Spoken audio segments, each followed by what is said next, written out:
If you're not an accountant, a spreadsheet can look like it was written in a foreign language. But CPA James McElrath says board members don't need to be financial experts to find out what's going on.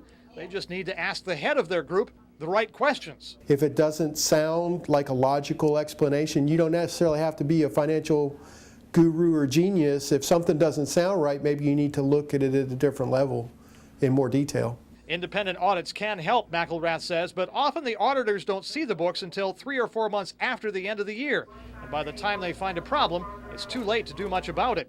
McElrath says when board members look at the books, they should be familiar enough with their organization to know if something is out of line, like a suspicious trend of checks to an employee. And you might question, well, why do we have 17 checks to Joe or Sally for the month? McElrath says it's easy for an employee to write a check for something and then go back later and change the record in the computer to have the check written out to someone else. So it should be a simple task to see if the checks were written and cashed by the same person.